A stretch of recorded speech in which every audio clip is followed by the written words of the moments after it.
Hey everybody, I'm going to put up a video from my colleague and friend Jonathan Pageau, a Russian Orthodox icon carver, a great artist and a very profound thinker in my estimation. About a month ago, so that would be October of 2021, I listened to a lecture he gave to the Montreal Jung Society on the conceptual structure of Genesis, and I thought it was brilliant. It was like 20 years of thought packed into an hour of lecture, and then also a brilliant Q&A that followed, analyzing some iconic images in the Russian Orthodox tradition. And I thought that it would make an excellent adjunct to my biblical series on Genesis, coming at it from the different tack that Jonathan takes, elucidating the ideas that I had developed. And certainly the ideas that he has developed. I always learn a lot from listening to Jonathan. And so I reached out to him and the Jung Society of Montreal, which kindly gave us permission to repost the lecture. And he agreed to do it. And my production team has been working on it. And so we're pleased to bring it to you. And I hope that you enjoy it even more, or at least as much as you enjoyed the Genesis lectures from a few years ago. And hopefully there's more of this sort of thing to come. Hi, everybody. My name is David D'Andrea. I'm a college teacher in Montreal. It's my pleasure today to introduce Jonathan Pageau, who I see as one of a small handful of cultural commentators helping us make sense of our strange historical moment. I first came across Pageau in 2017 in the chaos and contestation of that time. The mood of rebellion was especially pervasive on the internet, with the memes of 4chan's edgelords fueling the triumph of Trump and Brexit. We all remember those years not too long ago. And Jordan Peterson hosted Jonathan Pageau on his YouTube channel to talk about what they called the metaphysics of Pepe. Pepe, of course, was that cartoon frog that seemed to symbolize the worst instincts of the alt-right, or maybe just the timeless urge of the jester to poke at the sanctimony of the powerful. Peterson and Pageau's discussion seemed to move beyond the tawdry politics of the moment and grasp something deeper going on. So like many people at that time, I decided to keep an eye on this interesting new commentator. A little bit later, Pageau organized a documentary screening on Jordan Peterson that was held here in Montreal. So I saw that name pop up again. Oh, I think I've heard of that fellow. You may know that Pageau is a carver by profession. He is an editor at the Orthodox Arts Journal. Today, I see him mainly as a YouTube commentator.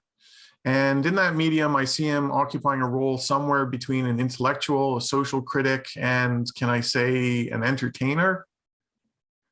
He speaks with a series of interlocutors, amongst them, of course, Jordan Peterson, Christian commentators like Paul Vanderklay, secular psychologists like John Vervaeke of the University of Toronto, very interesting fellow, novelist Vesper Stamper.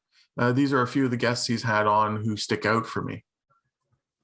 Some recent topics that Pageau has discussed include universal history, this kind of retro idea of a grand narrative that includes and makes sense of everything, right? With, of course, a Christian foundation, the interpretation of scripture, but also symbolism within pop culture. He seems to be fascinated by superhero movies and TV shows, as well as rap stars like Lil Nas X and Kanye West. And I confess that I share that last fascination. Throughout all of this, as Pageau says, symbolism happens. So today it is my great pleasure to introduce him, and I'm hoping that he will lay out a roadmap to the symbolism which is happening today and which maybe is gathering for the near future. Well, hello, everybody. Thank you for inviting me. This is really a wonderful opportunity.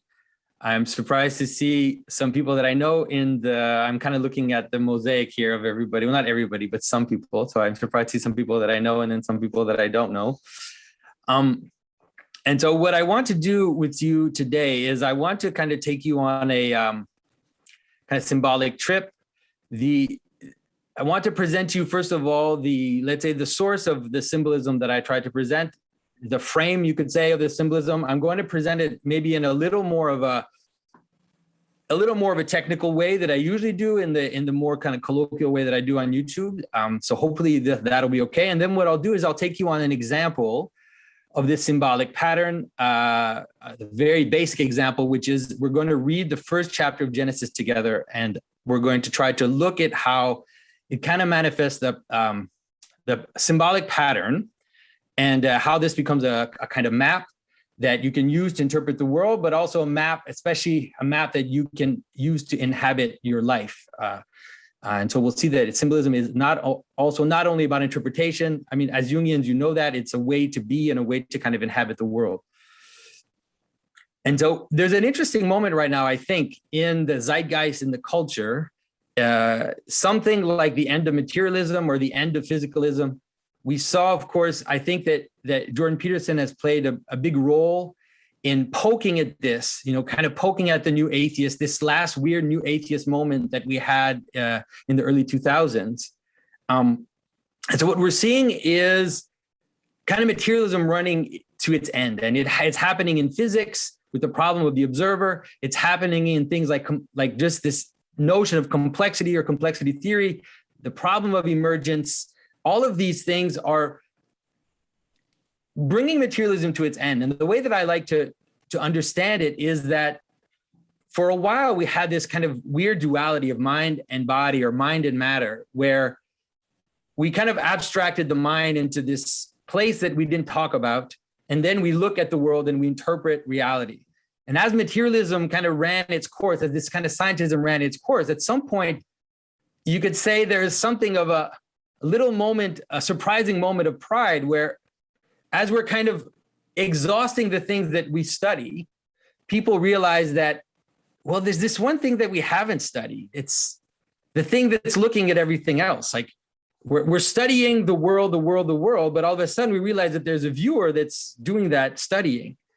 And as soon as the materialist eye, you could say, turned towards the viewer, turned towards the interpreter, turned towards trying to understand consciousness, trying to understand meaning itself, then things become very loopy. And the simplicity of the dualistic model stops to make sense. And this happens very much in terms of evolutionary thinking. What evolutionary thinking did in some parts is try to explain the motivations of humans. But when you start to do that, you have a problem, because this human who's talking about evolution is what you're trying to interpret. And so you're actually interpreting the interpreter. And so what has happened is that it's opened the door to all kinds of questions, the problem of emergence, the problem of quality. And one of the big things that's happened is the problem of attention. And this has been manifesting itself in different fields. And it's realizing that the world is too complex, that the world actually is kind of indefinite in its complexity. Everything you look at, everything you encounter has an indefinite amount of complexity. And it's made of parts, and those parts also have an indefinite amount of complexity. And you can just scale that down, to the quantum field or whatever. And many thinkers realize, how does this work? How do things scale up between different levels of phenomena? That is, how is it that I can look at a chair and see that the chair is both one thing, it's a chair, but it also is many things. And those many things are also many things. But I can perceive at every level of reality that there's unity. So I can notice a leg of a chair, and I can notice the color of the chair, but I can also see that all of this participates in the being of the chair. And this is like a hard problem. It's a difficult problem, because it ends up infecting all of meaning making, and it infects science, and it's not an infection. It's actually a kind of healing, I think. But it kind of seeps back into science and seeps back into the very way in which we understand the world. And we realize that we have difficulty accounting for the qualities of things using descriptive means, that we have difficulty even accounting for the identity of things using descriptive means.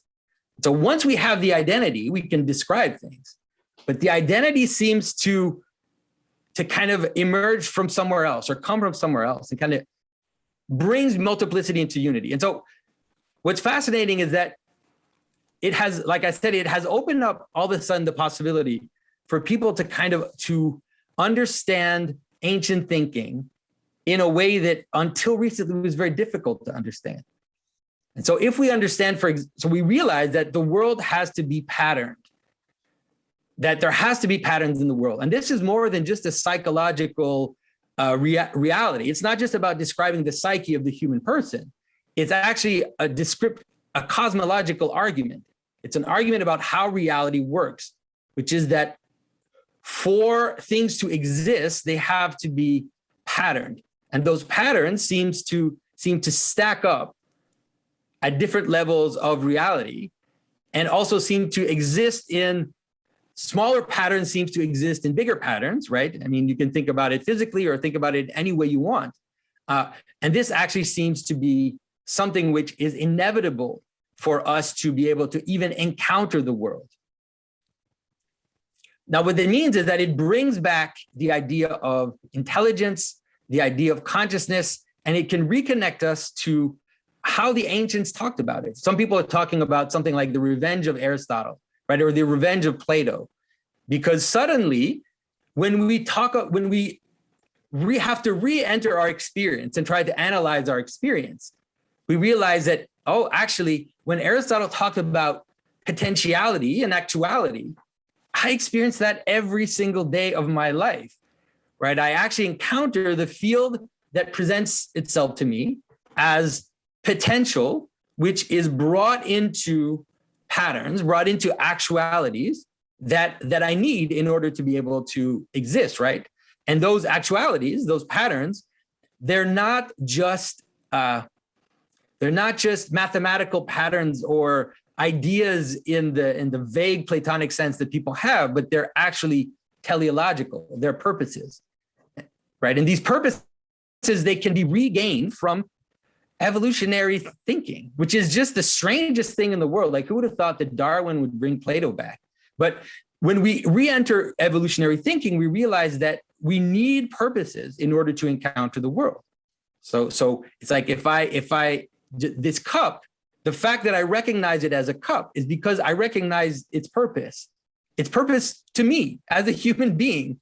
And that actually scales the hierarchy of purposes, even in terms of science, right? People think that science is just a study of phenomena, but we always forget that science is embedded into social systems. And that, for example, the science that will get the most attention will always be the science that is the most fascinating or useful for humans. And the science that will get the least attention, which means the least money, the least effort to study, will be the things that are the least useful for humans. So as soon as you re-embed science into its actual social frame, then all of a sudden, this hierarchy just reappears again, this ancient hierarchy, which is basically, you could call it something like the religious hierarchy. So what it does is that these patterns, these teleological patterns, these patterns with purpose, come back into the way in which we actually exist in the world. So you can understand that ritual suddenly makes sense again. Not only does it make sense, but it's actually inevitable. And you can see everything you do through ritual, because everything you do in the world is patterned teleologically. It's patterned towards purpose. And sometimes, let's say, there are moments in which that purpose will kind of break down, but that is also part of the, let's say, great ritual, which usually involves something like carnival, which involves aspects of chaos on the edges of these patterns. And so you realize that, like, drinking a cup of water is necessarily ritualized. It has to be teleological, and it has to have a certain form. I have to do certain things in a certain order in order for me to be able to achieve the purpose that I'm reaching with my cup. Now bring this into the human sphere. It's the same. When I encounter someone, my encounter necessarily has to be ritualized. And you can realize that it has to be ritualized because if you try to do the opposite of the ritual, you're going to get some funny reactions. right? Try to talk to the back of someone's head, for example, for a while, or just lay down on the middle of the ground while you're speaking to someone. And you'll realize that human relationships are extremely ritualized, right? We speak and we feel the tension, right? So it's really like a rubber band. You speak, and then you have to stop speaking, and you have to listen. And so there's this kind of wave, this back and forth wave, this call and response, you could call it, that happens in a conversation, that if you don't follow that pattern, you're going to break the relationship, and no one's going to want to talk to you anymore. And everybody knows someone like that. And everybody sometimes has fallen into that excess where they've talked too much and they realize it, or they haven't talked enough. They just listened and didn't give their opinion, and the other person feels like you weren't there. So we can see that this is how it works. Now, you can scale this pattern up from simple human interactions, from simple human engagement with objects, into social interactions as well. That is, we realize that in order to have teleology, in order to have purpose, and in order for a group to have purpose, it has to encounter itself ritually. It has to have things which bind it together, which make the group recognize that it is together. Because this is the problem of multiplicity, and the problem of complexity happens especially in terms of human interactions. What's the difference between a group and a crowd? What's the difference between a team and a crowd, right? There are a bunch of people that are together, but one of them is not bound teleologically and the other is, right? A team is bound teleologically. Let's say a soccer team. They are bound towards a purpose. They're bound towards a common identity. And that common identity will manifest itself in ritual. And those rituals include the rules of the game, the rules of engagement. Those rituals also includes other things which are more related to identity. And this is something which will bring us straight into religious ritual. That is, those rituals include the capacity to attend to the thing that binds us together. And this is when we're going to start to realize that this pattern is almost first and foremost a pattern of attention, or the manner in which we're capable of paying attention. And so a team will have to attend to those things that bind them together. And what that will look like will be something like celebration. You know, at the fear of sounding somewhat scandalous to people, it's going to look something like worship, like a little worship, right? It's going to be a celebration of the thing which binds us together, reverence towards the thing that binds us together. I use the word worship to scandalize you a little bit, but like reverence is fine, right? And so they will have to reverence their team colors. They have to reverence their team name. They have to have a totem, a mascot, which will represent them in with the mythological frame as a kind of an animal or some figure that has more social connotation that will bind their identity together. And then they will also be bound, you'd say, on the human level through a person who will represent their ideal, the team captain, the coach at different levels in this kind of hierarchy of being. And so you will see that a sports team, but not a sports team, a knitting group or anything that is bound together will necessarily have to have these elements at different levels of reality. Now, one of the aspects is that it will also have to judge what is inside and what is outside. And what will be the judge of that inside and outside will be their reason for existing, right? And so you could say the logos, to use a Christian term, the logos of the group will be that which binds together, which joins the body into one, but will also be that which judges those that are inside to bind them, but also to exclude them. And so think of a knitting group, for example, right? You have a knitting group, a bunch of people come together, they knit together. That's what they do. And so there's a ritualized reality to that, which is that when they meet, they're going to knit. Now, as they're knitting, they'll probably do other things as well. Well, they'll talk, they'll chat, they'll talk about their lives. They might, someone might bring something to eat. And this is all going to kind of organically participate in the knitting group. But let's say that at some point, someone comes and says, well, I like this knitting group. I like to be with this knitting group, but I don't want to knit. I want to play music. And so they're like, okay, well, maybe one person playing music while we're knitting is not a big deal. And so, they play music. And then that person invites someone else and says, oh, I like this knitting group, but this music playing is pretty cool. So what if I brought my instrument? And then we start playing music. So imagine now that process going on to a point where, well, okay, are we a knitting group? Or are we a band? Like, what's going on? We have to decide. We have to judge. Either we exclude these musicians or exclude their practice, or we cease being what we are. We die, basically. This knitting group is going to cease to exist. It's going to be transformed into something else. Okay.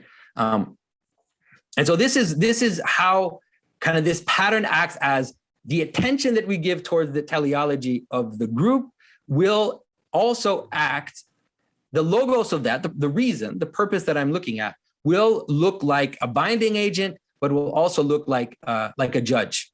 And so, like I said, this is how all kind of reality works, or all of how reality lays itself out.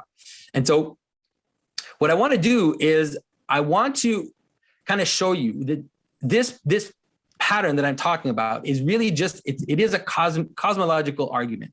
It's an argument about how reality works.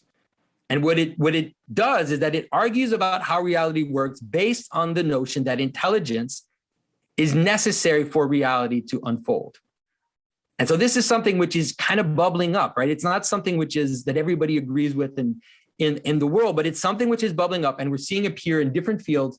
As even in science, we're finding some physicists who are arguing what they call the strong anthropic principle, which is that consciousness or intelligence is necessary for the world to unfold, because intelligence is the only thing which is able to discern pattern.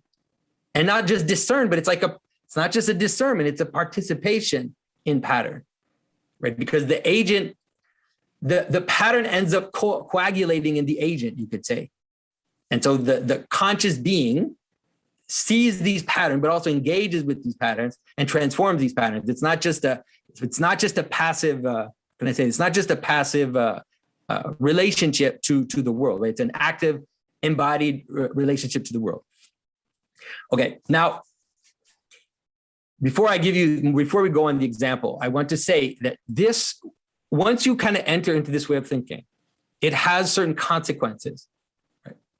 And one of the consequences is that the intelligent perception, the perception of the embodied intelligence, becomes the primary mode of engagement and interpretation in the world.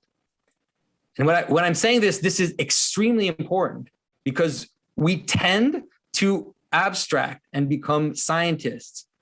And we think that is the primary way to interpret reality, right? And we do it, we all do it. We analyze, we're analysts. We look at the patterns from outside, right? We try to stand above and say, well, look at that interesting pattern in that culture, and look at that interesting pattern in that culture, and look at how nice it is that they're the same. And we're kind of like these disembodied beings that are just looking at the world supposedly. But once you realize this notion that intelligence is necessary, and this ritualized embodied reality is necessary for the world to appear, then it changes everything. Because you have to embody.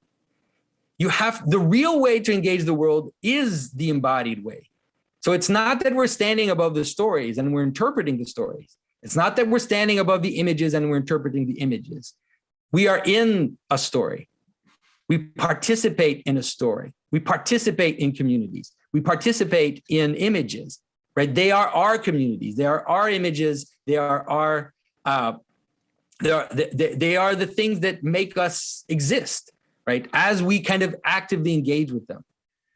And so that's why if you look at the way that, when David at the beginning said that Jonathan is an artist, this is extremely important in my theory about reality, is that it's like I'm presenting it to you in a way in the theory, but this presentation that I'm giving you, this is secondary to what is really going on. What is really going on is that to the extent that I'm capable of, I get up in the morning and I physically carve sacred images, right? I go to church on Sunday and I physically participate in the rituals and the liturgy.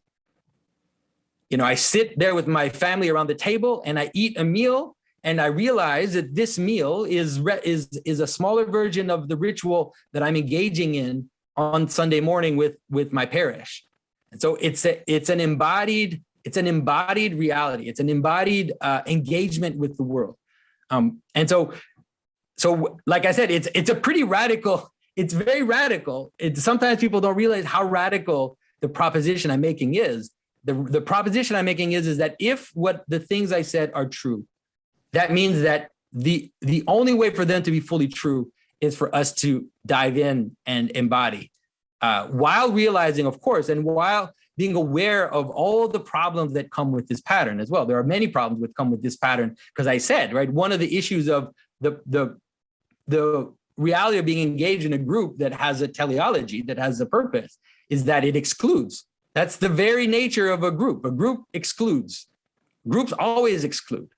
That's why they're a group, because they're not the totality of all manifestation in the universe. They necessarily need to exclude. Even if you want to be inclusive in the kind of let's say, politically correct way, you're still going to exclude animals from your group, or you're still going to exclude rocks from your group. You necessarily have to exclude, because you're not God, right? You're not the totality of everything. In order to kind of move teleologically in the world, you have to exclude. And so that has that has difficulty to it. And so, but there are ways to kind of, let's say, to deal with those in a manner which won't make the group completely self-devouring, and also won't make you kind of fall into the chaos of thinking that nothing has identity and everything is just a mush of potential, let's say.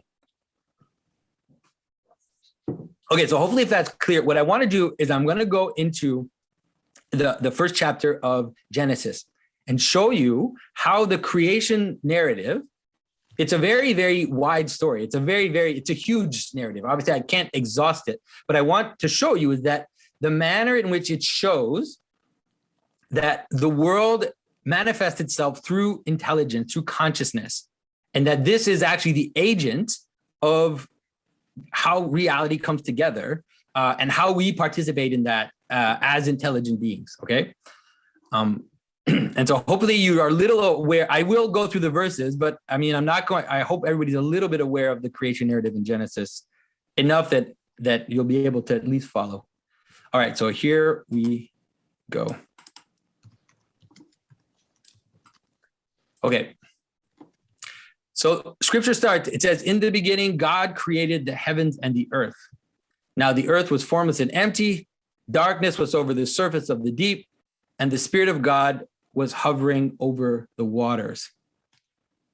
So what we have are first a setup of one thing which seems to be outside of the system, but is related actually to the top of the system. So you have God, who is in the beginning. The beginning can be interpreted as the head. The actual word means the head of something. It also means something like the principle, right? Or the origin. All of these words work into in the beginning. And so God is in the beginning, and he separates heaven and earth. And the characteristics he gives of heaven and earth is that, because he says that the Spirit was hovering above the water. Now we have to see the Spirit hovering above the waters as a repetition. You'll see it's all going to be repetition and showing you what the pattern is. And so the Spirit hovering above the water is the same as heaven. Heaven is just wind, right? We have to be immediate about this. Heaven are the things that you can't see, like wind you can't see, like your breath you can't see, like speech you can't see. All of these things are things that you can't see. And then, so it separates heaven and earth, two basic principles of reality. The earth is void, it's empty, it's silence, it's water, and heaven is spirit, wind, breath, and speech. So at first, we basically just have two categories, right? The implications of these two categories are not going to be clear right away. They're going to start to manifest themselves, but you can already understand it as something like spirit and potential, or actuality and potential is actually totally fine to see it that way. Dante completely joins together the Aristotelian categories of actuality and potential, and in the creation narrative, the idea of heaven and earth as these two basic principles. And so this is just this, right? It's no different. It's a universal category. It's there in every culture that exists, this idea of this basic separation of heaven and earth. And it is completely based on our actual experience in the world. And if you can't kind of re-embody yourself and realize that this distinction is a very simple and clear one, you're going to struggle to understand what the meaning of it can be. Because as you're standing there, like imagine yourself standing there on the ground, right? All light comes from above, right? Wind comes from above. The things that are above are unreachable. You can't touch the stars. You can't touch the sky. You can't touch the sun and the moon. All of these things which give you light and which are the source of wind, invisible movement. Think about it that way. Think of wind as invisible movement, as invisible patterns of transformation. Okay, think of it that way. So you have all of this above you, and then below, you have a world that you knock your foot against. You have a world that you can touch, that you can count, that you can get dirty with, that can kill you, and that is also dark, right? It hides the sun. If you take something that's on the ground, you take a rock and you put it above your head, it's going to hide the light from you, right? This is very embodied, right? This is very, very. But what it does is it separates two basic categories of reality. And so when God said, let there be light, and there was light, God saw that the light was good, and he separated the light from the darkness. God called the light day, and the darkness he called night. There was an evening, and there was a morning, the first day. So now it starts to become clear. You can easily understand, of course, if you can embody yourself, that light has to do with heaven, has to do with spirit, it's above, and then darkness has something to do with this void. So you don't necessarily have to represent it below, but it becomes analogous to below because it's the moment when the light stops. It's the moment where the light stops showing you what the world is like. So I'm placing it like this for you to understand. You wouldn't necessarily have to put night at the bottom, but this is a good way to kind of see light, dark, earth as void and empty, and heaven as wind, spirit, breath, and speech. So God, so God is above and he speaks and light comes down on the world.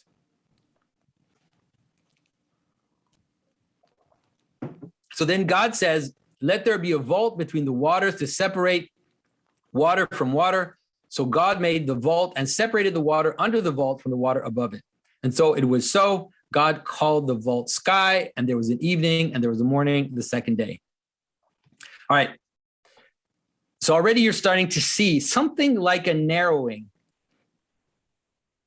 You have heaven above, but now you have like a second heaven, which is like, okay, what's going on? You have the water that is below, it's kind of split in two. The potentiality, the earth that is below, it's kind of opened up. And now we have a pattern which is similar, which is setting itself up inside the world. So you're going to start to see that this pattern of attention is fractal, just like the way in which multiplicity moves into unity in any object in the world or in any community in the world happens at every level of reality. And this is what is going to start to appear to you, is that the pattern is just repeating itself at different levels until it comes together in the middle, okay? And so we have these waters being separated, and then we have now a secondary heaven, another heaven, which is also above, but it's something like inside the earth. The earth now is obviously not the earth exactly the way that we understand it, but it's inside the things that are visible and are quantifiable. Now, Augustine said this clearly. He said everything you see, and when you look up in the sky, all the things you see, the sun, the cloud, the stars, all of this is the earth.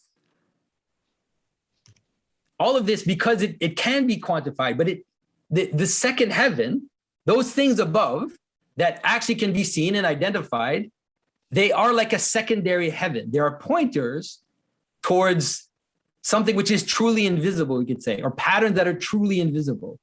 So it's not. I don't want you to think that I'm being all esoteric here, right? It's like the world has a pattern. Let's say day and night. That's a pattern, and the thing that manifests that to you, that you can recognize that it is a pattern, is those shining lights up in the sky that move. Right? These shining lights up in the sky, they move, and they reveal to you a regular pattern. The regular patterns of reality are in the sky. The more embodied irregular patterns are in the world. They're still there, but they're more irregular. But the ones in this heavens are regular, right? Every day the sun comes up. Every day the sun goes down. The moon has its phases. The stars move in the sky. And so it's completely natural that these heavenly bodies are pointers to patterns. They point us to patterns. They point us to the invisible patterns, you could say, even though they are obviously visible. Okay. So God said, let the water under the sky be gathered to one place, and let the dry ground appear. And it was so. So God called the dry ground land, and gathered the water, and the gathered waters he called seas. And God saw that it was good. Now, I want to point you here something that I haven't pointed to yet before. So now think of the problem of intelligence that I'm trying to present to you, and this kind of embodied or active participation in the way that reality manifests itself to you teleologically. So God says, and you can imagine it like God says is God shining light. Okay. So imagine an eye in the sky, and that a sun, an eye, the sun is the same thing as an eye, let's say. And this is shining light down on the world and is showing you things. And that has to do with identifying. So when you encounter something that you've never seen before and you see it, what is it that you want to do? You want to identify it. That's your job. Your job is to identify it. If you don't identify it, you don't know if it can kill you. You don't know if it's dangerous. You have no idea. And so there's a direct relationship between seeing, speaking in the sense of identifying, naming, you could say. Okay. And so God speaks, identifies as light comes down from heaven, manifests itself on the thing. And then God speaks it into being. But then he sees its relevance. He recognizes that which is manifesting itself to him, and he says that it's good. He judges it right away. God judges. Now think again of your experience. Think of your just basic experience, right? You walk into the room, you see the glass, you identify it, and immediately you ask yourself, consciously or unconsciously, you're always asking yourself if it's good. This is necessary, because the reason why you even perceive the glass in the first place is because you use it to drink water. And so you always have to ask yourself if it's good or not. Is it a good glass? And this is true about everything that you encounter. You don't even do it consciously. This is true of everything you encounter. As you're walking on the grass, you have a system which is constantly judging, because it has to be able to recognize if there's a hole. It has to be able to recognize if there's an object in your way. And so it's looking at the ground, at the grass that you're walking on, or the path, and it's always identifying, naming, and recognizing whether it's good. So hopefully this makes sense. All right.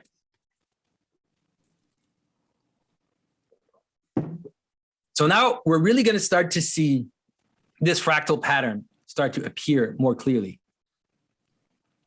So you have the basic structure. You have the very invisible patterns of head, principle, origin, wind, spirit, breath, speech, which is completely above. And now you have the void, empty, silent, question, puzzle, darkness, potential. All of this is below. And now at every level of reality, this is going to start to appear as being the same pattern. And so, like I said, the potential and the actuality of the glass is relative, obviously. But it points to the pattern itself, to the pattern of identity and potentiality itself. And so this is why you're going to see at every level, it's going to repeat. So you have the secondary heavens, which are the sky, and then you have the secondary earth. And now in the secondary earth, the same pattern happens again. So God creates dry ground and separates it from the waters. So dry ground is above, it's higher than water, right? This is just basic experience. Dry ground is higher than water. Dry ground is the place where you live. Dry ground is the place where you find meaning, because that's where you build cities, that's where you do things, that's where you eat. All of this is from the dry ground. That's where you can breathe air. You can encounter spirit from the dry ground and light, but you can't in the sea, right? In the sea, if you stay there too long, you die because you run out of spirit. You run out of meaning, you run out of air. All of these analogies play themselves out. So imagine dry ground as a mountain is the best way to understand it. You have this mountain, and then at the bottom of the mountain or around the mountain, you have the sea, which is an image of the original chaos, the original potentiality, now at a different level.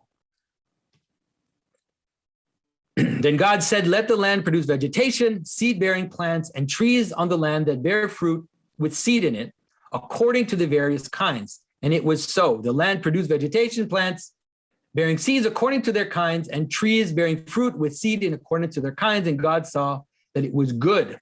And there was an evening and there was a morning the third day. Now here, notice again what is going on, right?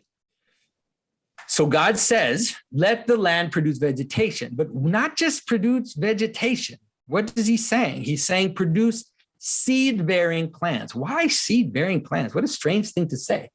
He's saying seed-bearing plants because once again, in this pattern now, the seed is the identity and the vegetation is the variation or is the bottom part of this pattern.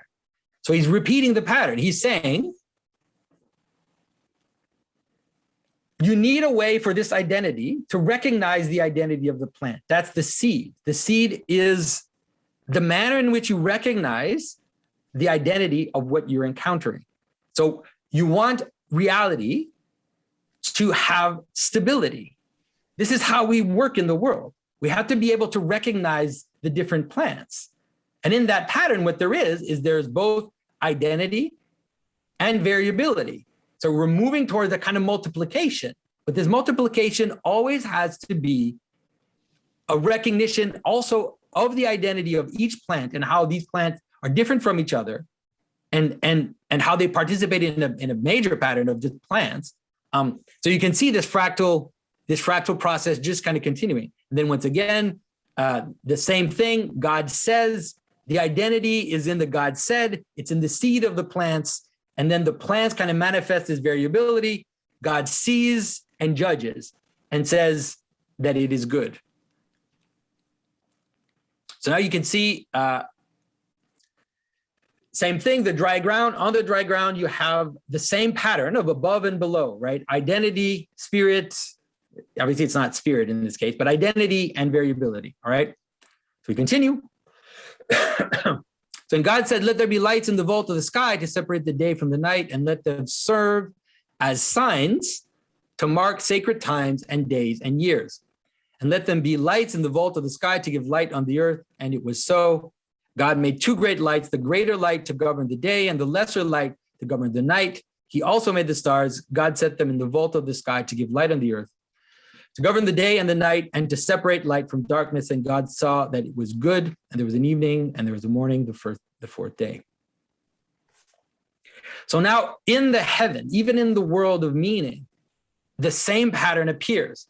So the pattern appears below in kind of the world of manifestation, you could say, as a fractal pattern. but it also appears above in the pattern itself.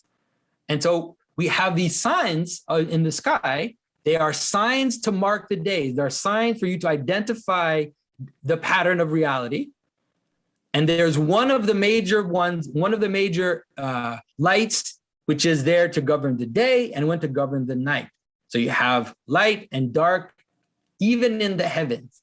The pattern is fractal all the way through. Right? Every day is going to be like that. Just spoiler here.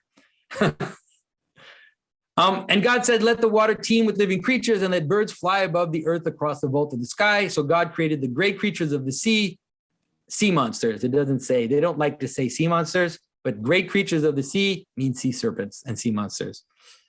All these demythologizing biblicists are the worst.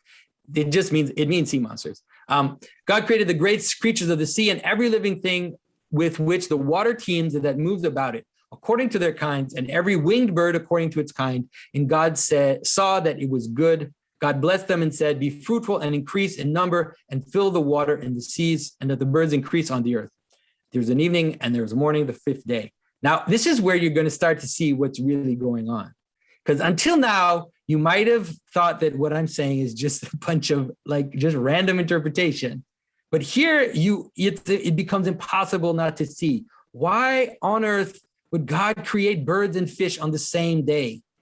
What is happening? It's the strangest thing in the world, it seems to us. Doesn't make any sense, right?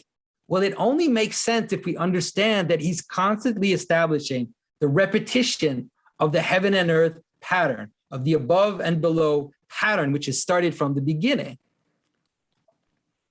And so he creates the birds above and the sea monsters below and the fish. So even in the sea, he separates fish and sea monsters. The fish are those that you can eat, that you can encounter, and the sea monsters are those that are going to eat you, right? There's a difference between the two. So you have the fish and the sea monsters, but even in this whole pattern, you have the birds and the fish as framing again the same duality, which is being framed from the very beginning of the text. And you have to understand that that's what's been going on from the beginning. Because why would God create vegetation before he created the sun and the moon? It doesn't make any sense in terms of science. How can you create vegetation first and then create the sun? It's completely logical in terms of a scientist, but in terms of a pattern of reality, it's completely understandable. And what you'll notice is that from the beginning of this whole thing, the bottom stuff appears first. The potentiality kind of manifests itself first as a question, as this kind of darkness which is calling to be solved, this potential which is asking to be resolved. And then comes the answer from above, right? The name, the idea, the light. So think again about your experience, right? You encounter something in the world. You can imagine in a microsecond, the first thing it does is present itself to you as potential or as puzzle. And then, obviously, it happens almost simultaneously. You immediately identify, judge, and make it participate in reality. But you can obviously have the experience of seeing something you've never seen before. I mean, everybody's had that experience. You see something or you experience something that you've never seen before. So at first, it presents itself to you as a puzzle, right? It's like, what is this? And then the process has to happen, this back and forth process of question and identification, of question and judging, in order for you to finally be able to kind of identify and participate in its existence. All right. And so now we have, God said, let the land produce living creatures according to their kinds, the livestock, the creatures that move along the ground, and the wild animals, each according to its kind. And it was so. God made the wild animals according to their kinds, the livestock according to their kinds, and all the creatures that move along the ground according to their kinds. And God saw that it was good. And so once again, what is happening? What is happening in this text? Why is it that God separates living creatures between livestock, wild animals, and creatures that move on the ground? And the answer is very simple. It's just to continue the very same pattern. This hierarchy that we're seeing is a hierarchy of meaning, right? It's a hierarchy of identification, participation in reality. And so when God creates the animals, he does it in the same pattern. That is, you have livestock. Livestock is more intelligent animals. You can call them animals that are closer to us. Animals that participate in our intelligence. They are the sheep, the cows, all the animals that kind of, let's say, are almost, not almost, but are more like extensions of human society. And then you have the wild animals, which are out there in the chaos, in the wild, in the world that doesn't completely make sense to us.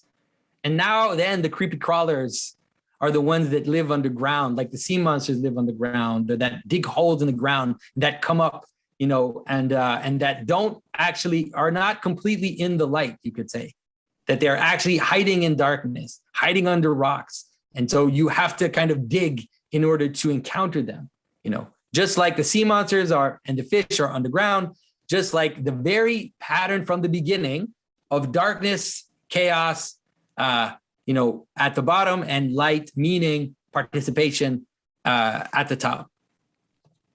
And then, of course, now we come to man. Again, then God said, let us make mankind in our image and our likeness so that they may rule over the fish in the sea and the birds in the sky, over the livestock and all the wild animals, and over all the creatures that move along the ground.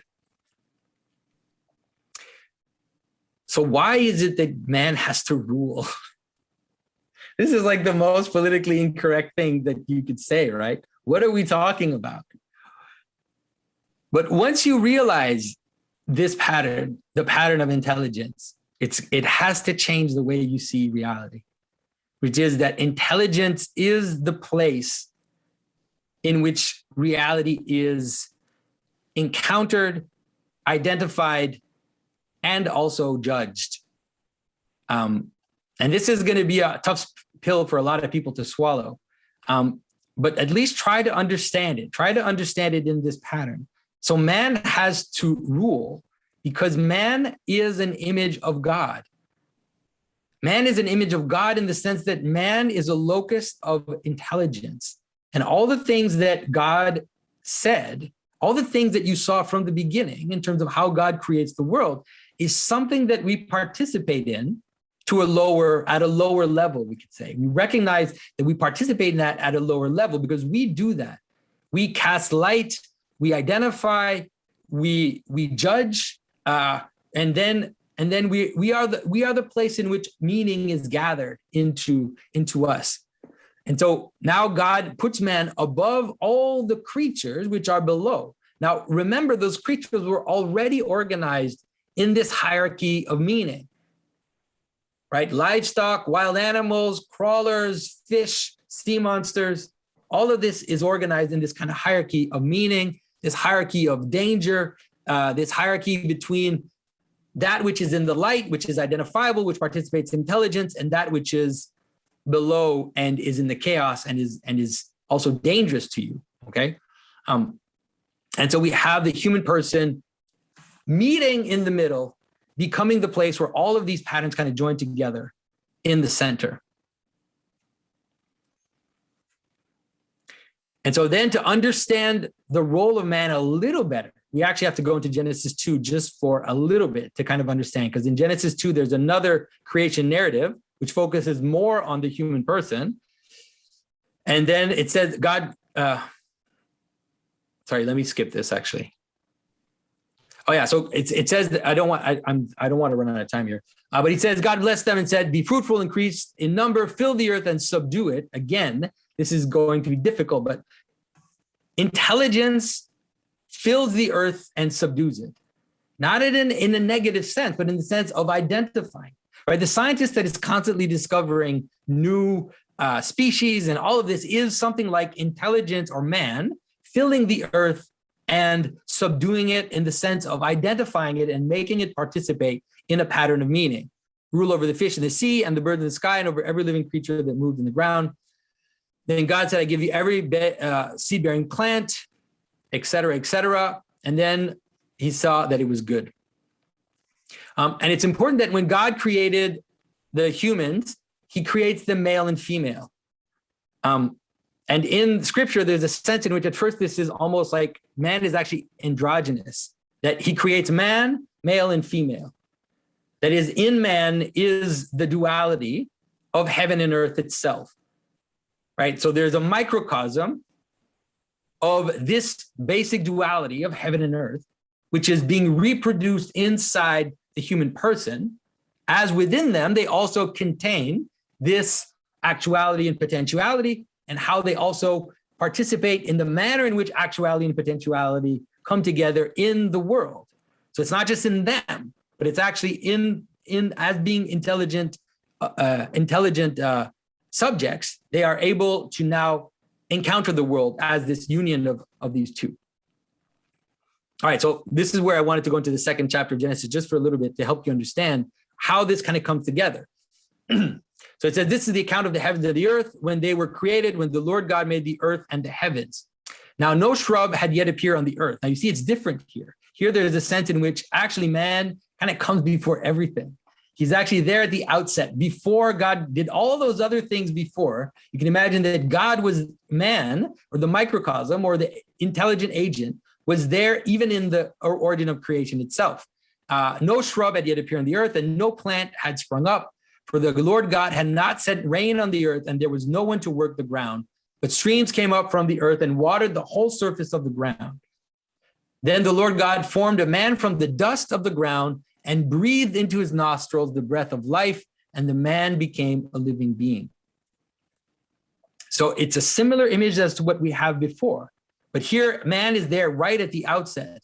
So it says that there was no plant, there was nothing on the ground, and that water covered the earth. Water came out from the earth and covered the earth. So it's the same image as before. You have heaven above and the earth below. The earth is chaos and water.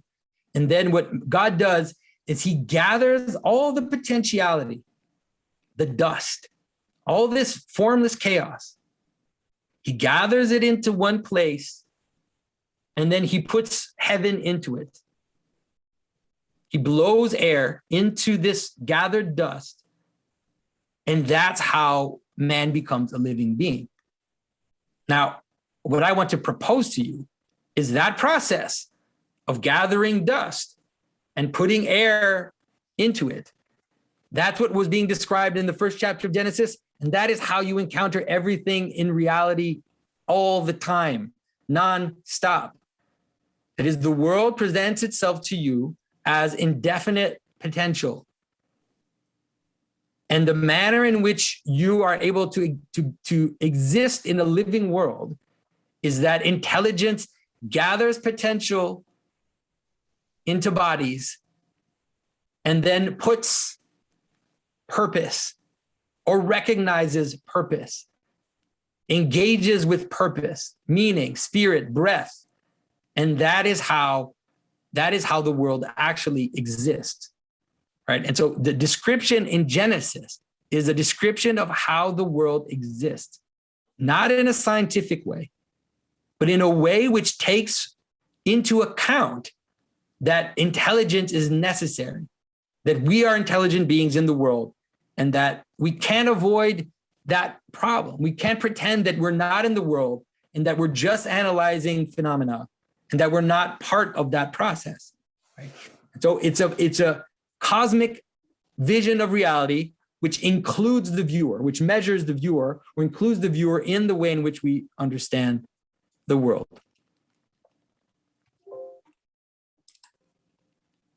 All right, and so we have this image again. Now, we can represent it this way, but we can also represent it this way.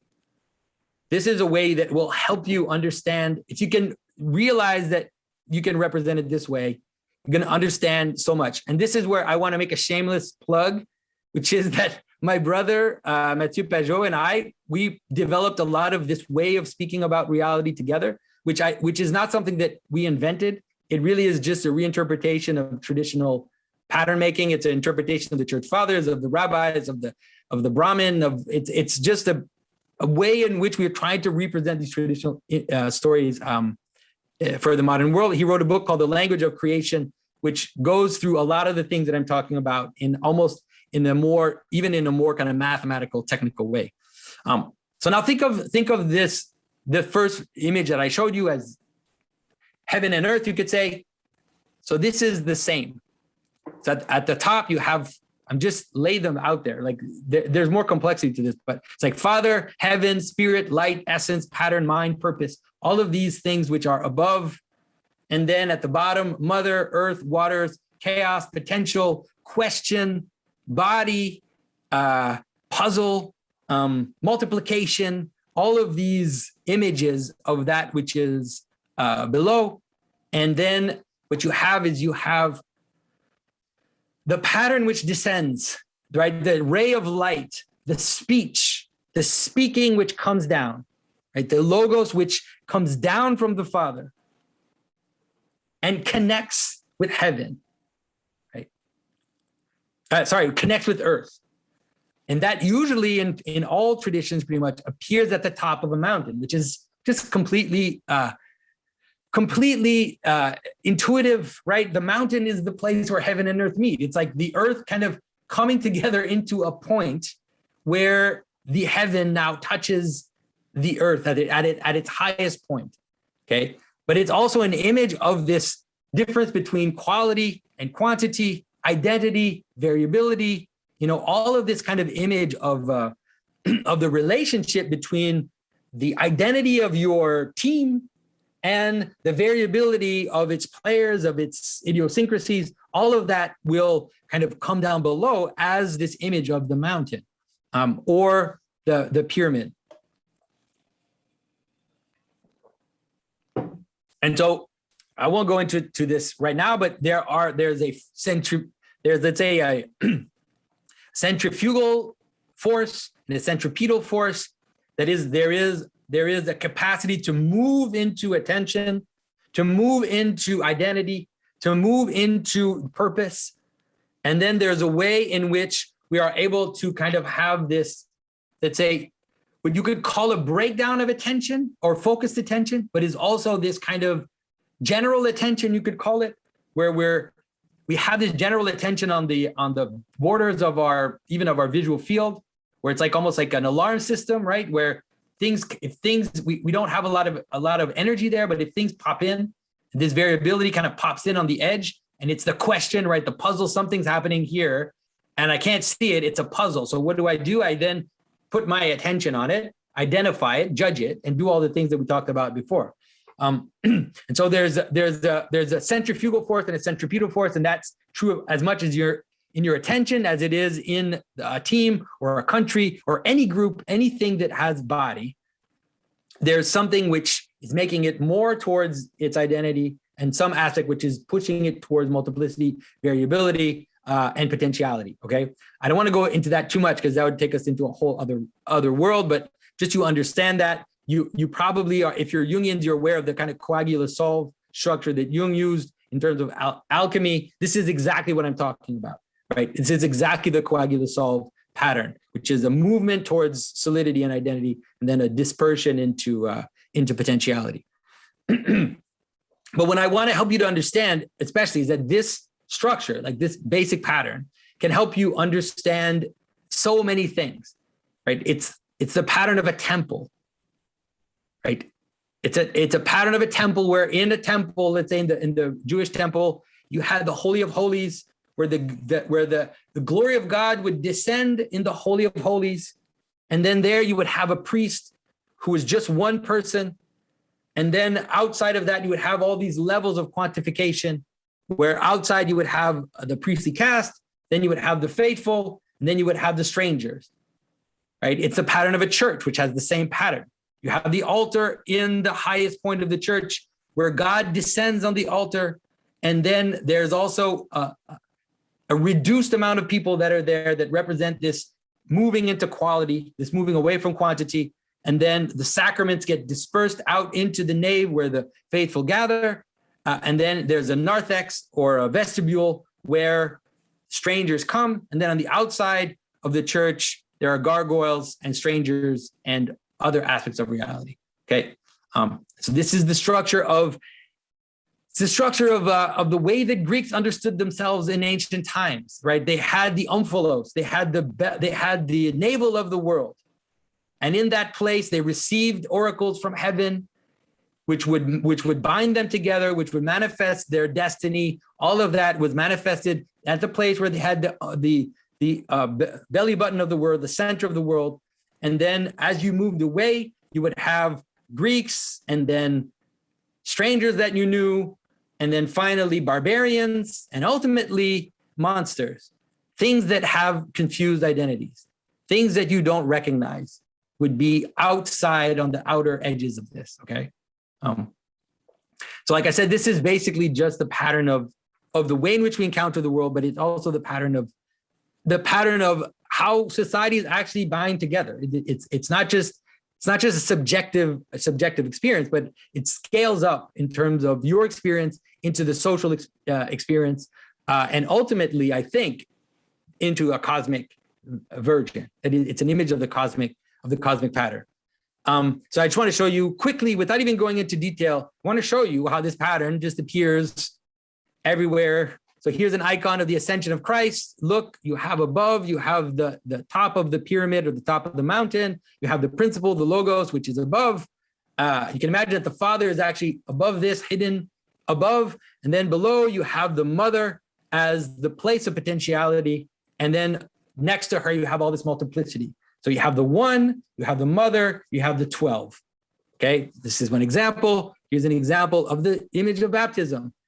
So you have Christ as the one who now joins heaven and earth as this point at the top of the mountain that joins heaven and earth, but now he's descending all the way down from the top, let's say, down into the waters of chaos. And you see the Spirit above, which is coming down on the top of the mountain. And below you have the sea monsters, which are below in the chaos of the waters, right? Symbol, just many, many. And so this is a version that I made, which I call the image of everything, basically.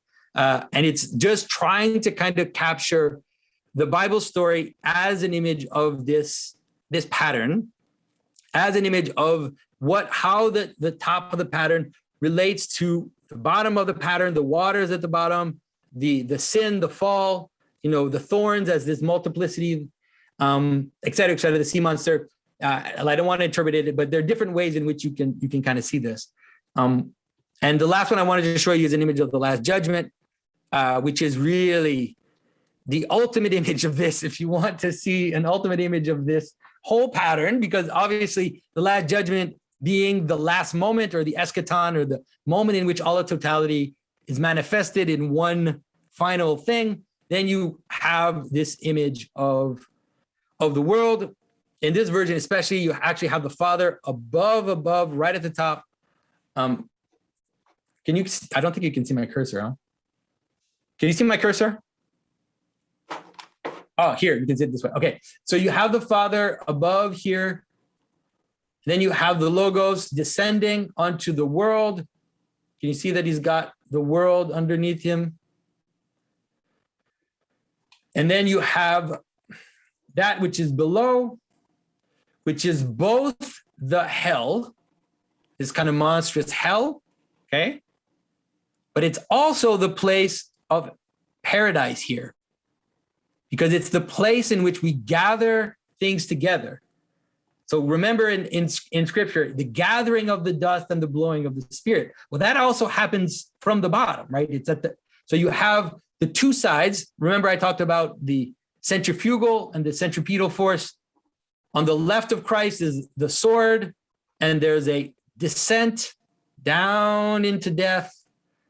On the right of Christ, there is his hand lifting up, right? Lifting up. And here you find the gathering of the saints, and they rise up. See these little saints with wings? They go up on the right of Christ into glory. So there are very, very mysterious things about this image that I don't want to go into too much detail. But you can understand that this is happening through these angels that are making music, that are making sounds, pattern sounds, and this is what is calling to the end, bringing about the judgment of all of reality, in which all of this is kind of happening. The judging of the good, bringing into the center, and the ultimate exclusion in a cosmic way towards death. And then here, this is the process. So this is it's a complicated thing in Orthodox theology, but on this is the soul, which is, you can see the soul here. The soul is moving up this serpent/ladder. So it's both a way to go down and a way to go up, just like Chutes and Ladders, guys. Chutes and Ladders is one of the oldest games in reality. It's a truly cosmic game, by the way. It's almost religious as a game. So you have this coming down and moving up, which is captured in one image. And on this are all the sins that you can have. Those sins are coupled with virtues. And so as the soul ascends this thing, they encounter at every level of reality a demon, which is pulling it down, but they also encounter angels, which are pulling them up. Here in this one, you don't see the angels so much. In other versions, you'll see the angel. Like in this one, you see the angel as the one trying to push down the demon. And as you move up, you kind of move towards this judgment. And that's actually that hierarchy that I showed you at the beginning in the creation. That also obviously has an analogous version of that in you, in your virtues, in your capacity to scatter yourself into chaos, right? By falling into all these thoughts that rip you apart, and the capacity to join together into one and to move up the ladder of attention as you worship God, of attention as you move towards virtue, rather than this dilapidation and distraction by which you lose the worship, you lose the capacity to attend to that which is above you, and you fall into chaos and the multiplicity of the passions, right? Passions that rip you apart. All right, Jordan, I think we're starting with your questions. Let's go for it. Well, how about subdue? Think of the word sub, to arrange hierarchically, due, to give everything its due. That is, so when man subdues the world, he does exactly what you're doing, right? Everything in its place. And that's a reflection of the simultaneous act of perception and judgment, and the fact that those things, as you pointed out, are inextricable. And that's technically true, right? Yeah. Psychologists studying perception from the biological ground have drawn that inescapable conclusion. So that was really cool. Ritual encounters with other people. In Dostoevsky's The Devils, the Possessed, there's a great scene where Stavrogan goes into an officers' club, and he's coming unglued at this point in his political chaos, utopian political chaos. He's possessed by these ideas. He puts his fingers in the nostrils of an aged general and drags him onto the street, and it just causes absolute chaos in the entire society. So you realize how fragile, like how easy it is to actually just shatter, this ritual reality. Yes. Dostoevsky understood that so deeply. So that's stunning. The female potential equation, I've been criticized a lot for associating femininity with chaos, although it's not an insult, and it's not something that I did casually, and it's not something I did. And the idea of the seminal word is precisely a reflection of that. And the implication of that is feminine potentiality, and the analog between the word and the drawing out of potential new forms. So there's a sexual element to that, obviously, that's reflected in the idea of the seminal word. The pyramid notion, on top of that George Washington Tower, the obelisk, is a pyramid capped in aluminum, of all things, because aluminum was the most valuable metal at that point. And so that idea that there's a pure and valuable top to the pyramidal structure like that's an icon of the entire structure of the United States, and by extension, the entire, let's say, Western world, but world as such. Yeah, the Egyptian pyramids were most probably capped with gold. Like the very top of the pyramid would be like a mini pyramid, and then that would have been gilded. Right. So one of the advantages to the interpretive framework, this interpretive framework, is that it explains the intrinsic sacred nature of the pyramidal structure. It's a great mystery. Like, what's up with these pyramids? Exactly. And like, people put a lot of work into those things. So it wasn't trivial. Yeah. And the ziggurats are pyramids too. People always want to separate them, but all these structures, these structures that are representing mountains are like geometric versions of mountains.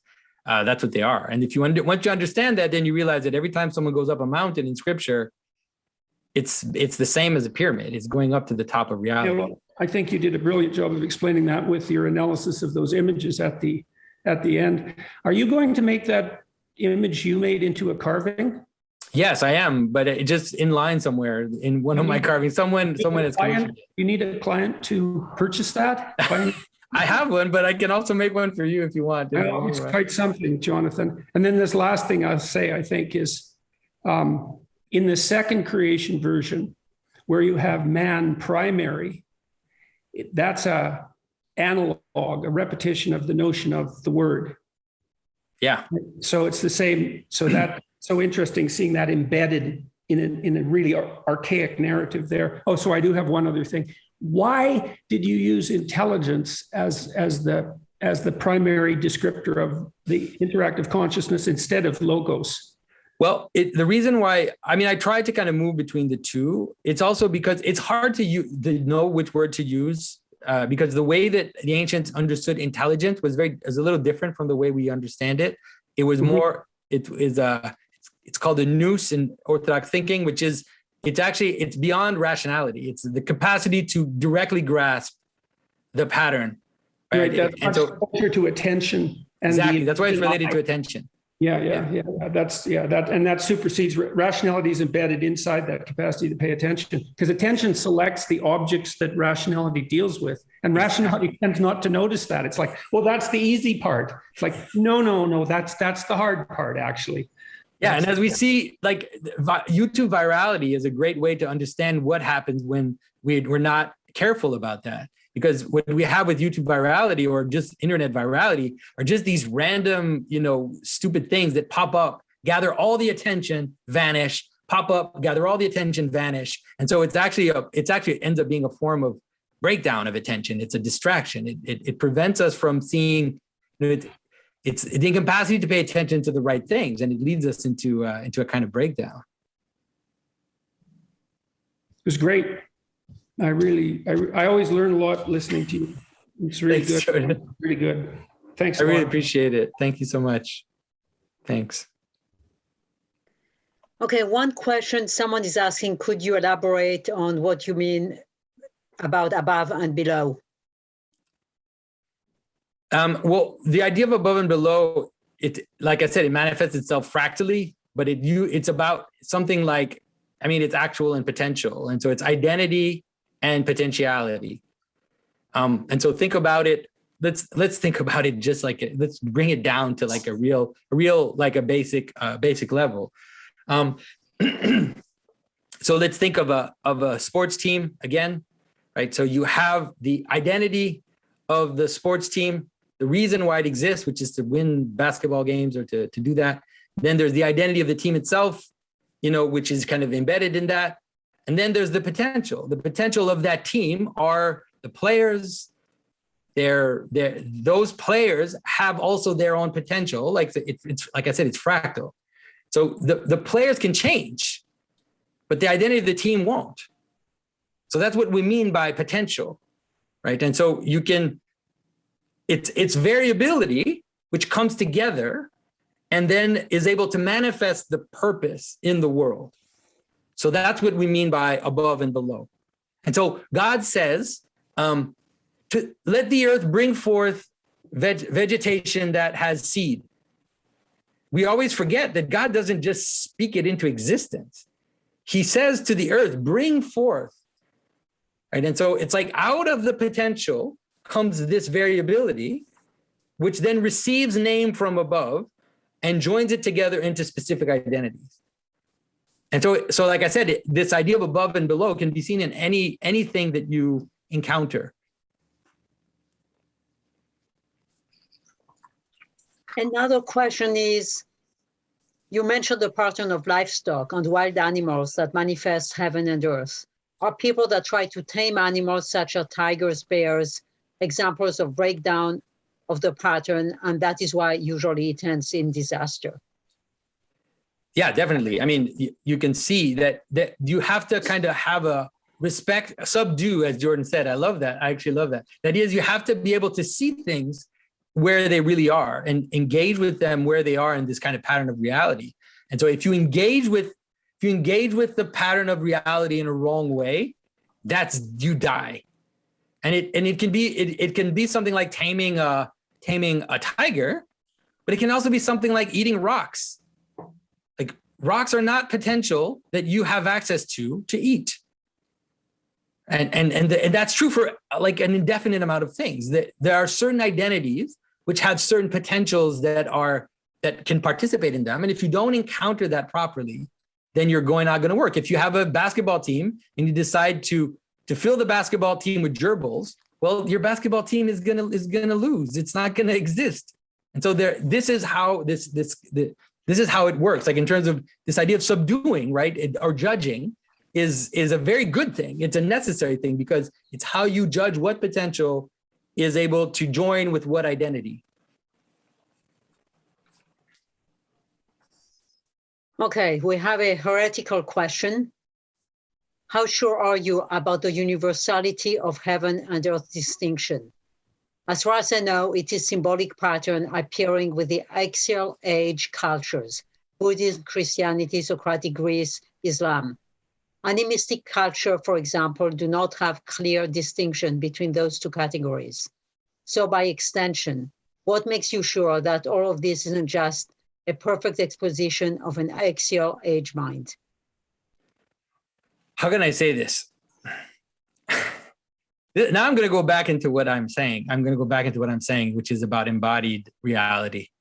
People who talk about the axial age and animistic as if they don't exist in the world, I have very little patience for that. Like, where are you? Where are you to tell me about the axial age as if it's something which you're not in, and talk about the animistic age as if it's something that somehow you can see from outside?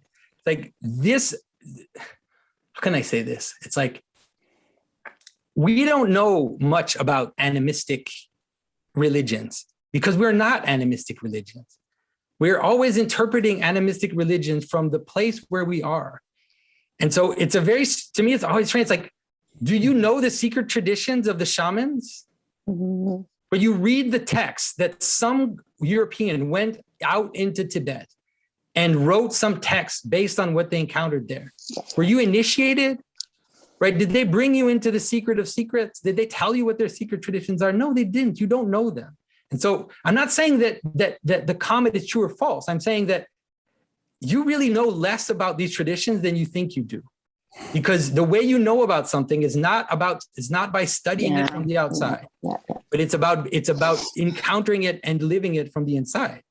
And those that are initiated into the higher mysteries, they're not supposed to talk about it anyways. So they're not going to tell you.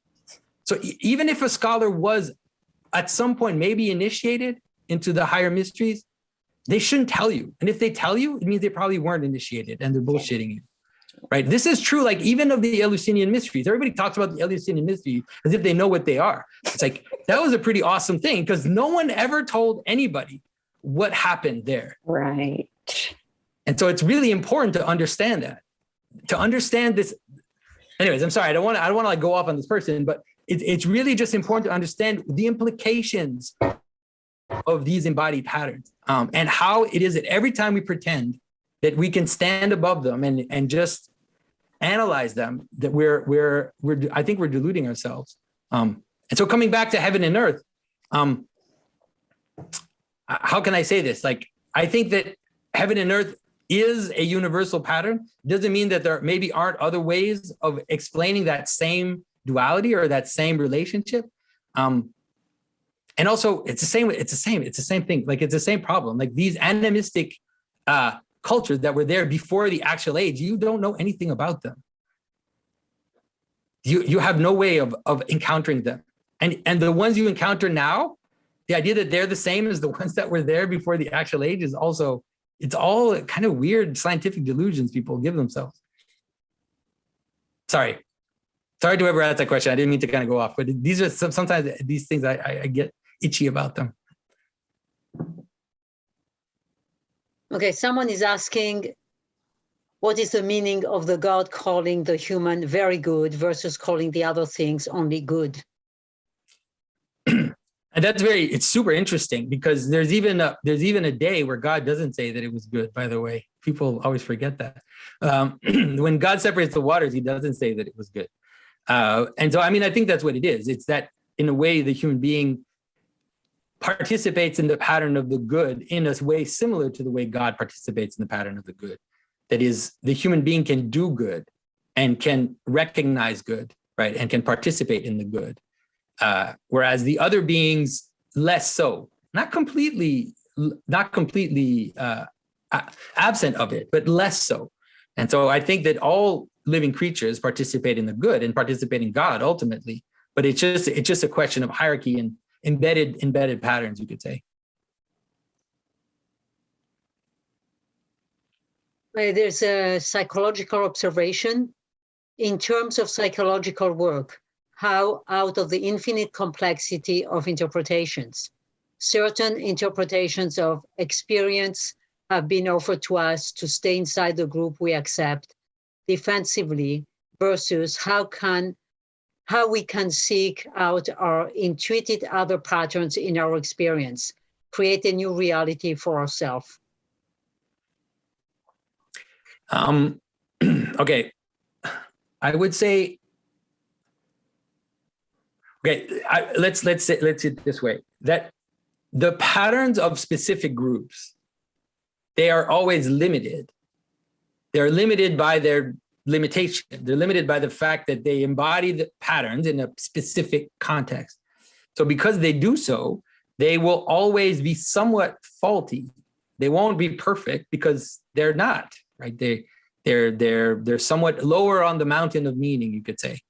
And so, but ultimately, if you're attentive, the idea is that within those smaller patterns, you're able to intuit higher patterns and hopefully participate in things which lead you into higher patterns. So if you're, let's give you an example, like if you're part of a group of addicts, let's say, right? You hang out with a bunch of cokeheads or people who take heroin.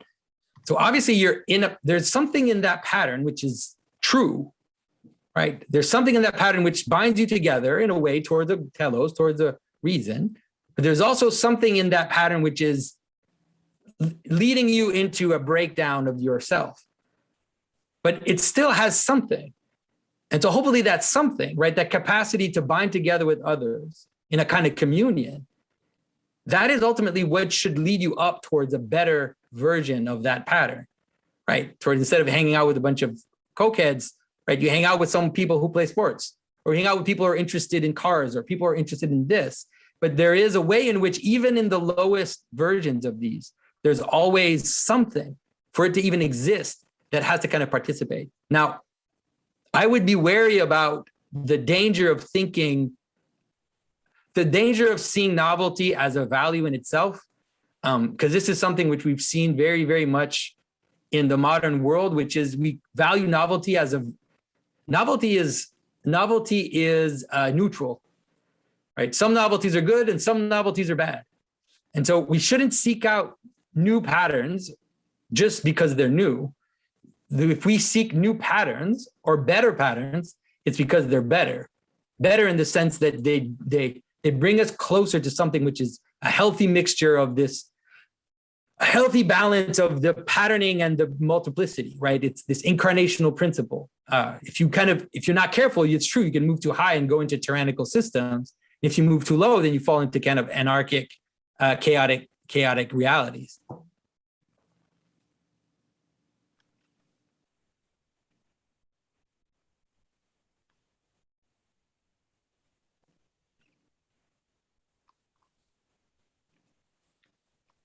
Someone is commenting that your proposition at the beginning of the talk that intelligence is necessary for the world to unfold reminds them of Jung recounting in Memory Dreams Reflection, standing over an African vista and having the feeling he's the first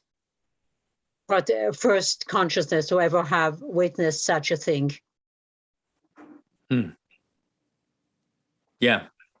I mean, there's definitely, there's an aspect of potential or encountering the strange, which is very important, because there's an aspect of surprise and wonder which comes with encountering that which we don't know, which is also part of the pattern of reality. And so there's an idea, right, in ancient stories that there are treasures hidden in the deep, right? That there are treasures hidden in the outside. There are treasures being guarded by monsters. And so there's a sense in which moving out into potentiality is also a way in which to kind of discover these pearls, right? These secrets, these precious stones, these gems that are kind of hidden in the unknown. So that's definitely part of the pattern as well. Yeah, I think we have another question by Jordan. Go ahead. Actually, it's a question from Tammy, so I'll let her ask it. How did Darwin bring Plato back? Because by coming back into the world of biology, he inevitably brought back purpose-driven action, or selection is the best way to understand it, right? He brought back the idea of selection, and selection is not chaos, right? Selection is not random. Selection is purpose-oriented, and it's purpose-oriented towards the perpetuation of the seed, the perpetuation of the identity. And so this is the argument that I've been trying to put forth with Sam Harris and Richard Dawkins. It's like, you guys, there's a big contradiction here between Darwin and Newton, or the way we look at Newton. It's like, this is a big problem. And so it's a surprise. It's like, it's a surprise, I think, that nobody kind of expected, and nobody necessarily framed it completely that way, but it did end up bringing back the idea of quality back into the picture, right? Because you choose for a reason, and the reason is something which is closer to your own, the perpetuation of your own identity. Yes, and it's like crafted by evolutionary forces. And so meaning itself is a consequence of the evolutionary process, and how that tangles up with the theological perspective that you brought to bear today. That's an incredibly complicated and difficult problem. But as you said, God calls the earth to manifest its potential. So, yeah, and so you could, how can I say this? It's like, so you can see it bottom up, which is, I mean, I've been expressing it more bottom up recently, just because people are kind of scientifically minded. But you can see it completely top down. Like, you can see it as like I was trying to explain to you, as the evolutionary process of maintaining your identity is a reflection of a deeper pattern, which is a cosmic pattern of how the world actually unfolds. So it's not necessarily that evolutionary process brought about this. It's that the reason why evolutionary processes work the way they do and do what they do is because they're functioning within a larger system. Yes, so they're functioning within, they're imaging, they're manifesting the way the world works. So that's how the world works. That discussion of subdue starts to become so relevant, because as creatures make their choices and live or die by them, what they are in fact doing is the spiritual process of subduing. And if they do it improperly, then they perish. Yeah, exactly. And so there's an image, like we were talking about the idea of man at the outset, and so this is represented in iconography, for example, as the image of Christ, Jesus Christ, human Jesus Christ creating the world, which is just like, for people, it just freaks them out, because like, how does this work? How is this possible? But that's the understanding. There is a manner in which how can I say this? And there's a manner in which, just like we have this Christian idea that Christ acts as an axis, which transforms the past and the present, let's say, which kind of acts as this central axis. You could say that intelligence, as it manifests itself in the world, does the same. That is, the human person, human intelligence, goes back into the past and makes sense of it, and goes into the future and makes sense of it. And so you could say that intelligence is at the outset.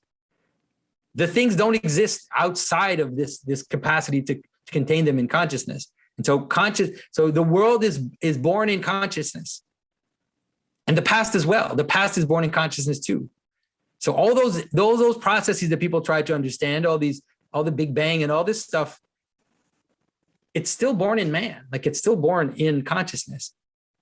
So the real origin is not the Big Bang.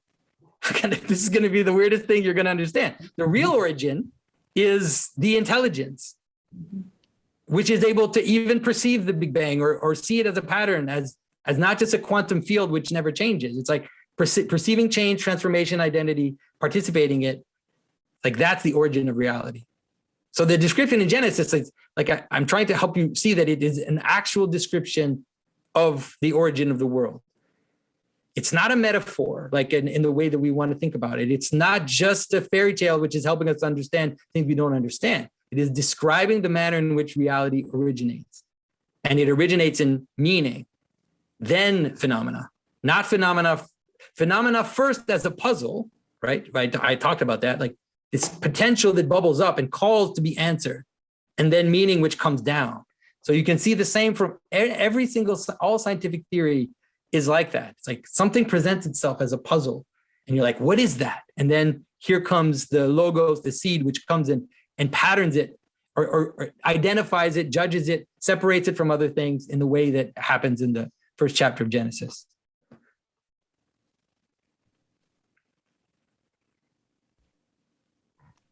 Okay, there's two more psychological questions. I'm going to tell them both together because I think they are linked. And Jordan, you may also have something to contribute to that one. How would you work with the problem of inclusive, exclusive categories in these times? Projection, scapegoating. And the other question that's, I think, is related, where do the movements of cancel culture or Black Lives Matter fit, or how to make sense of these movements into this intelligence model? Yeah. So one of the things we're seeing is we're seeing out of control versions of this identification system or this system of communion. The way in which reality works is fractal. And so communities or identities embed themselves in each other. That's how it works. And so in a normal kind of traditional world, you can be a family, in a neighborhood, in a community, right? In a nation, in a church. And it's like, it's all embedded. And you can also participate in all these different identities. You can be in a club, or you can be in this and that. And so it all kind of works together. So one of the problems we're having right now is that, let's say, kind of woke culture has understood the problem of identity, right? They understand it. They understand the problem of exclusion. But the answer they give is that they want to account for everything. They want everything to fit. Now, the problem is that it's impossible. It's an impossible, and it's even a dangerous thing. And there are a lot of ancient traditions which help you understand that. So, for example, like you have the idea in Jewish law that you have to leave a fringe on your vestment, or you have to leave the corners of the field untilled for the strangers. All of these patterns are there to manifest the fact that you can't have a system which is both coherent and complete at the same time. You can't. Those two things. Let me interrupt just for a second. Go for it. Well, the ziggurat answers that question too, because people can be included at a higher level of unity and excluded at a lower. And so part of this is conceptual confusion. It's like the problem of category is the problem of inclusion and exclusion. And exclusion can lead to demonization very easily. And that's a big problem, a fundamental problem. But the problem that you're talking about that's manifesting socially is a consequence of this lack of understanding of the hierarchy of value. So the people who are pushing diversity, inclusivity, and equity are saying something like, look, we're all divinely human. And you object to that by saying, well, yes, but we still need to differentiate ourselves into specialized categories. And we have to think through that very carefully so that we subdue things properly. No, exactly. And so what's happened is that people want to make inclusivity the only value, really the only value, because of the problem of exclusion. And so what happens, and this is what I'm going to say is going to seem radical to some, but what we're seeing in this process is the actual destruction of the world. And it's actually this type of thinking can actually destroy the world or lead to absolute tyranny, one or the other, or maybe one causing the other. So imagine you have a basketball team, right? You have a basketball team. The purpose of the team is to play basketball, to win the championship, to do this. But then you say, no. The purpose of the team is inclusion. And now imagine you do that for every single level of reality and every single communion. You say that the purpose of your group is inclusion. But so then you sacrifice the actual purpose of the group, which is to play basketball, to win games and everything, for inclusion. And you end up doing that in all aspects of reality. What you're doing is you're devouring the purpose. You're eating it. It's like it's becoming eaten by this thing. It's a monster. It's the potential. It's like potentiality is infinite. It's like you need to let all this potential in. And so we were like, this is wrong, right? You're excluding this potential. So we need to kind of bring all this potential in. So what it does is it's like a sea monster that comes up and devours the identities. And so either it brings about a kind of fragmentation and chaos and breakdown, but often the world can't sustain itself that way. So what it tends to do is it tends to lead into a kind of absolute identity. And it's weird because the way it seems to be happening, it's just the strangest thing, is that it's like people are trying to make inclusivity as the tyrannical system itself, which is seems like it's not possible, but that seems to be what's happening, is that inclusivity is going to turn into tyranny. But what's important is that gesture is going to create something like absolute scapegoats. Absolute scapegoats, which is that those that will refuse to participate in this weird principle of inclusivity will be absolutely excluded. It's the only sin, and it's an unforgivable sin. And so we're moving towards that, and it's it's kind of scary to see it happen. Well, it's terminologically part of an assault on the idea of the patriarchy, and that means that it's assault on the idea of pyramidal categorization itself, because that's assimilated in the indiscriminate imagination with tyranny and the identification of tyranny with the act of categorization itself. And so this is a deep struggle, right? So if the act of categorization is part of subduing, and that's part of the manifestation of the word, then the assault on that under the guise of destructuring the patriarchy is an assault on that principle itself, and an identification of the principle of discrimination with the principle of tyranny. Yeah. I mean, the idea that, for example, like the idea that the word discrimination has become an absolute evil is insane. It's an insane moment because you discriminate all the time.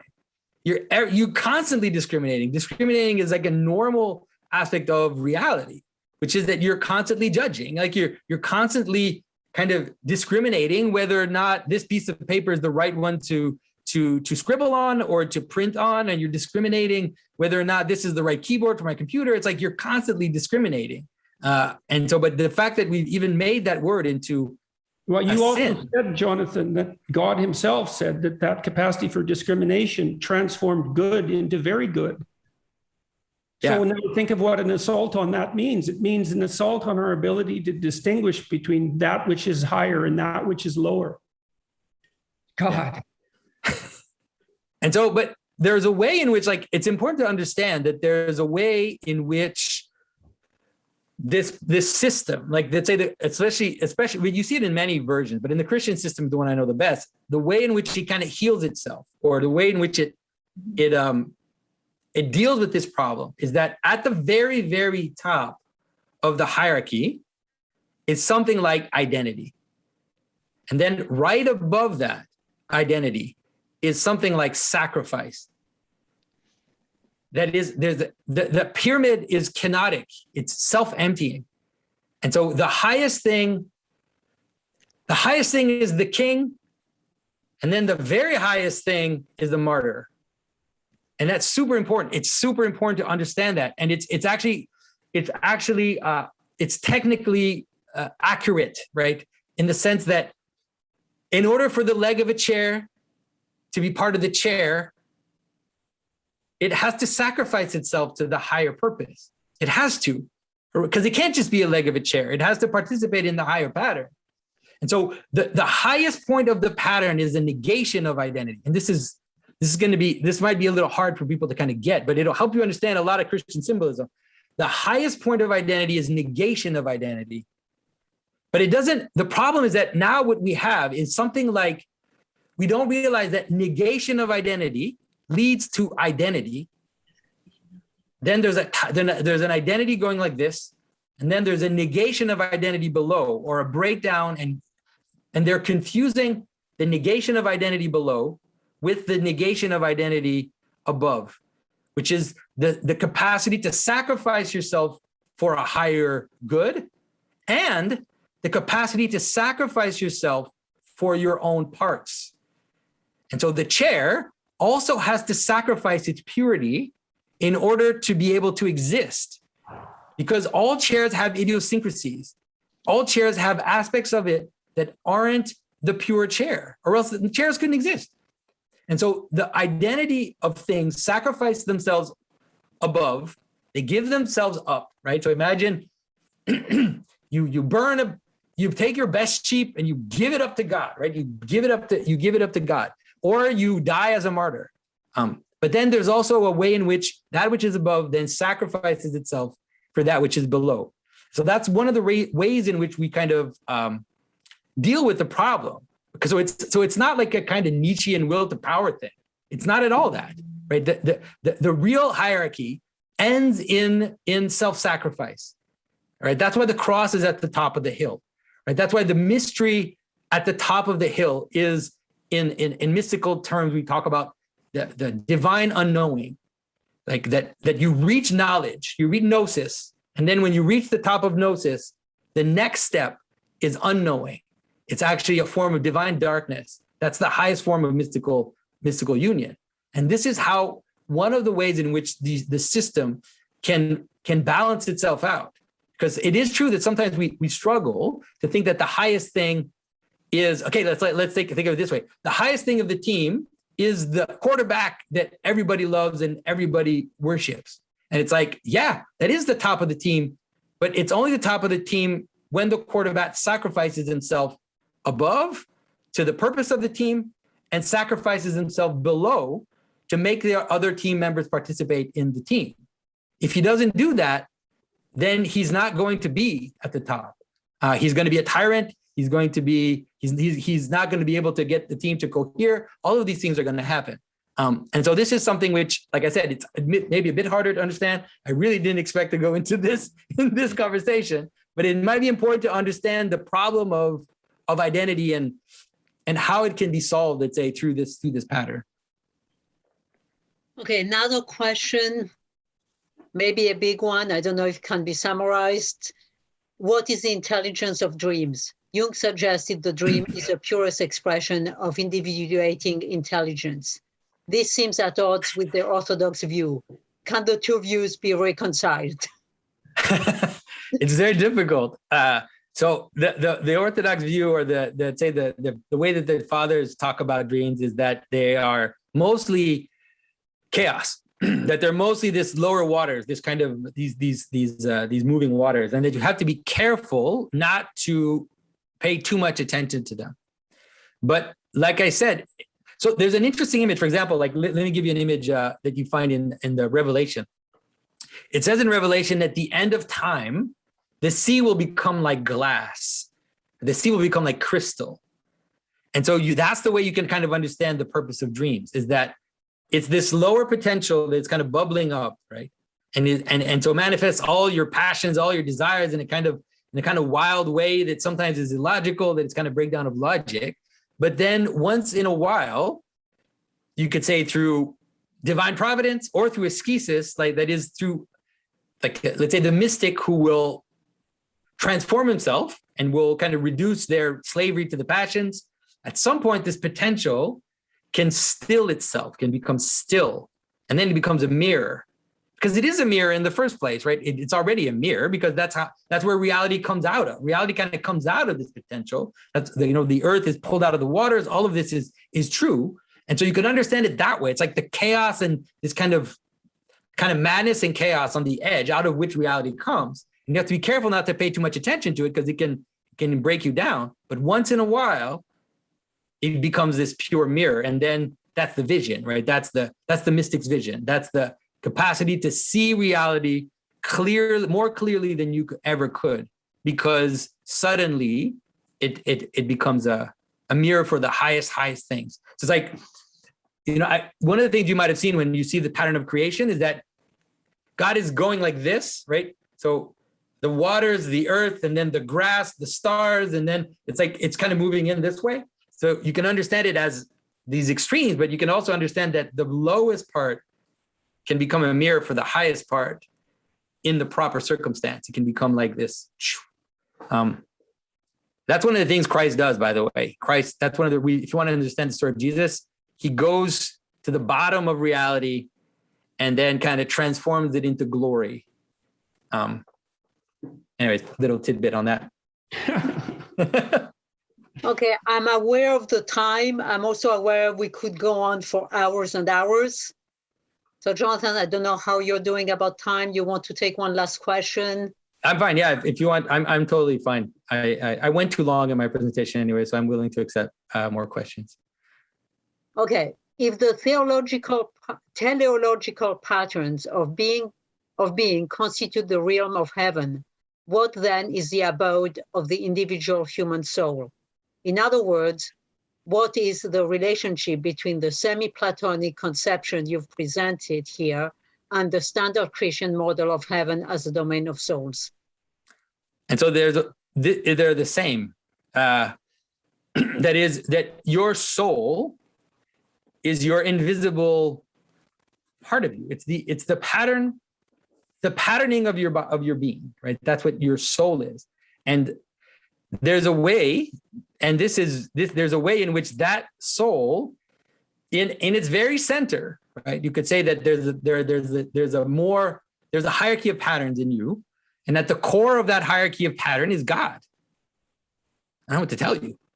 Like that it's the spark of the divine is at the center of every individual soul. That's the manner in which we actually exist, is that we contain a spark of the divine, and that as we commune with each other, as we love each other, then we become this embodied pattern, and your individual logos joins with the divine logos and becomes the body of Christ. And so that's the way that it works. And so you can understand it in different ways. You can understand it as physically, how can I say this? That Christ says things like, you are called to be like angels. And he says, you are gods.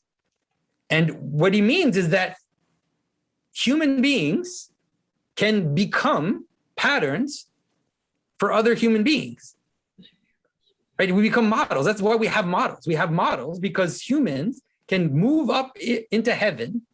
We can ascend into heaven, and then we become patterns for others. And we become patrons for others. So we name a church after someone, we name a city after someone, we name things after people because those beings are like gods. They become patterns for the rest of us. And so that's actually how reality works. Like reality doesn't hold together by ideas. Even your nations, they don't hold together by ideal. They hold together by a succession of people who modeled behavior on which you base yourself. And some of those rise up very high and become the patron saints of entire aspects of reality. And that's how they become like angels. They become gods in the divine council, right? They become co-rulers with Christ. All these things that Christ talks about. And these are things that can happen at a very small level, right? Your own father, your own mother can image for you how to be like, how to live and how to be. And then that can scale up, all the way to St. Peter and St. Paul, or the Mother of God, or the saints, which are venerated as being like in the divine council. Thank you so much for a great talk. And Jordan and Tommy, thank you so much for your participation. Yeah, this has been great. I'm really happy because let me say this, is that I was hoping that this discussion would push me further in saying things in a certain way and kind of bringing things together. And I'm very grateful because I feel like it has. And so I appreciate Jordan, you pushing me, and I think the questions were wonderful. And so it's actually been a great opportunity for myself to just say, okay, I'm gonna try as hard as I can to really bring this together. So thank you. Thank you, everybody. Sorry for those who we didn't have time to ask their questions. Only so many questions, so little time. I'll just jump in. If like me, you didn't have a chance to ask a question, maybe you can attend another Jung Society of Montreal event, and we'll form our group with our purpose and continue in these rituals. Very good. All right, thanks everybody.